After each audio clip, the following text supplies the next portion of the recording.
Hello students, आज हम BBA second sem में सब्जेक्ट कॉस्टिंग में मटेरियल कॉस्ट के बारे में पढ़ेंगे। सबसे पहले introduction. The term material refers to raw material used for production, sub assemblies and fabricated parts.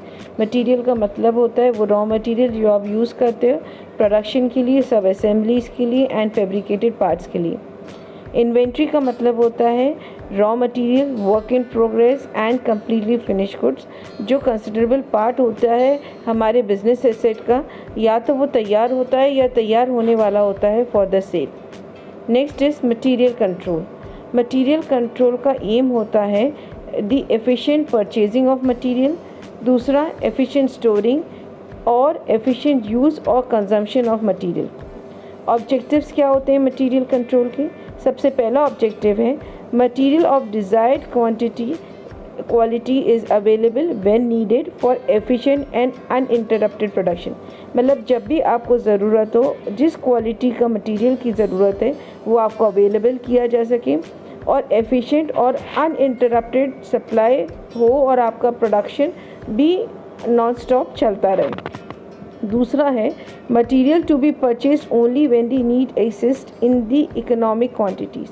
मतलब हमें जब भी ज़रूरत हो तभी हमें परचेज़ करनी है और उतनी क्वांटिटी ही परचेज़ करनी है जितनी की ज़रूरत है।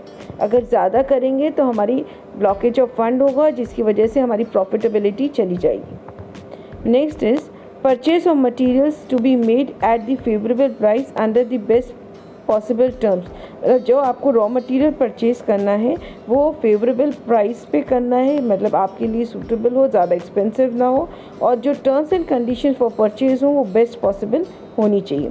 मटेरियल को आपको प्रोटेक्ट करके रखना है against the Fyers and theft etcetera.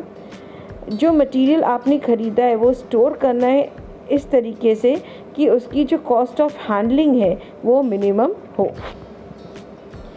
Pricing the issue of material. Next is जब हम प्राइस करते हैं मटेरियल को, जब हमें अपने मटेरियल को इशू करना होता है। जब हम रॉ मटेरियल एक्वायर करते हैं हम तो वन टाइम लमसम परचेज़ नहीं करते हैं, इंटरवल्स में परचेजेस करते हैं एज़ पर दी रिक्वायरमेंट। तो जब हम अलग अलग टाइम पे परचेज़ करते हैं तो ये बहुत पॉसिबल होता है कि हर बार हमें अलग प्राइस पे हम रॉ मटेरियल को एक्वायर करें। ऐसे समय में हमें प्रॉब्लम आती है कि किस प्राइस पे हम रॉ मटेरियल को प्राइस जब इशू करेंगे तो किस प्राइस पे हम रॉ मटेरियल को प्राइस करें, हम करंट प्राइस पे करें या हम प्रीवियस प्राइस पे जो हम रॉ मटेरियल एक्वायर किया है उस पर हम अपने इशू मटेरियल को प्राइस करें। इसके लिए कुछ तरीके हैं, वो तरीके इस तरीके से हैं। सबसे पहला मेथड है स्टॉक वैल्यूएशन का, वो है first in first out, that is FIFO. दूसरा तरीका है लास्ट इन फर्स्ट आउट। तीसरा है वेटेड एवरेज कॉस्ट।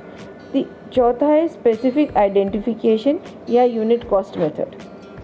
सबसे पहला है first in first out method. First in first out method ये एज्यूम करता है जो स्टॉक आपने पहले ख़रीदा है उसे पहले इशू किया जाना चाहिए। अब जिस प्राइस पे आपने मटेरियल ख़रीदा है, सबसे पहले मटेरियल जिस प्राइस पे आपने ख़रीदा है, तो जब आप रॉ मटेरियल इशू करोगे उसी प्राइस पे आप इशू करोगे जिस प्राइस पे आपने सबसे पहले एक्वायर किया है। जब तक वो स्टॉक ख़त्म नहीं हो जाता तब तक आप नए प्राइस को यूज़ नहीं करोगे। जब आप क्लोजिंग स्टॉक का वैल्यूएशन करोगे तब उसका वैल्यूएशन रीसेंट प्राइस पे किया जाता है। Next is last in first out. Last in first out method जो है वो ये अज्यूम करता है कि जब आप मटेरियल को इशू करोगे तो जिस मटेरियल को आपने सबसे लास्ट में एक्वायर किया है और जिस प्राइस पे एक्वायर किया है उस प्राइस पे आप मटेरियल को पहले इशू करोगे। इसमें क्लोजिंग स्टॉक की वैल्यू उस प्राइस पे की जाती है जो सबसे पुराना होता है। Next is weighted average cost. जो वेटेड एवरेज कॉस्ट मेथड होता है इसमें हम न रीसेंट प्राइस लेते हैं न ओल्डेस्ट प्राइस लेते हैं, हम रीसेंट प्राइस और ओल्डेस्ट प्राइस को एवरेज आउट करके लेते हैं और उसी प्राइस पे हम अपने मटेरियल को इशू करते हैं। Next is specific identification and unit cost method. ये मेथड एज्यूम करता है कि हर एक आइटम ऑफ द स्टॉक की अपनी आइडेंटिटी होती है or the cost of material used and the closing stocks are determined by associating the units of stock with their specific cost.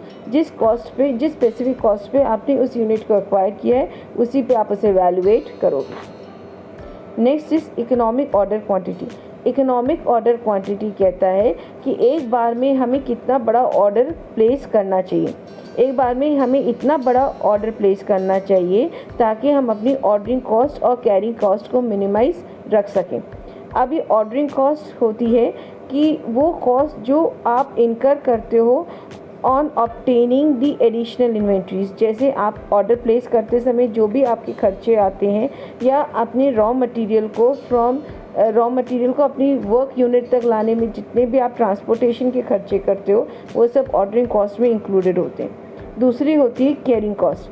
Carrying cost का मतलब होता है the cost of holding the material, आपकी storage cost, spoilage cost, फिर ये सब चीज़ें आपकी किस में की होती हैं इन दी कैरिंग कॉस्ट। जब हम EOQ की बात करते हैं तो EOQ का फॉर्मूला निकालने का फॉर्मूला होता है √2 into annual requirement into the ordering cost divided by the carrying cost. Carrying cost हमेशा परसेंटेज टर्म्स में होती है और ये यूनिट प्राइस पे कैलकुलेट की जाती है। ऑर्डरिंग कॉस्ट पर ऑर्डर के बेसिस में लेते हैं और एनुअल रिक्वायरमेंट का मतलब है कि साल भर में आपको कितने रॉ मटेरियल की ज़रूरत पड़ेगी। अब इसे प्रैक्टिकल फॉर्म में देखते हैं ताकि हमें और आसानी से ये कॉन्सेप्ट समझ में आए EOQ का। सबसे पहले क्वेश्चन कहता है the annual consumption of a part of X is 5000 units. The procurement cost per order is $10 and the cost per unit is $0.5. The storage and carrying cost is 10% of the material unit cost. You are required to calculate EOQ. यहाँ पे हमारी annual requirement of X है 5000 units. हमारी procurement cost per order मतलब हमारी ordering cost है $10। हमारी cost per unit is 0.5 मतलब हमारी परचेज कॉस्ट है $0.5। और अभी मैंने बोला कैरिंग कॉस्ट हमेशा परचेज प्राइस पे ही कैलकुलेट की जाती है।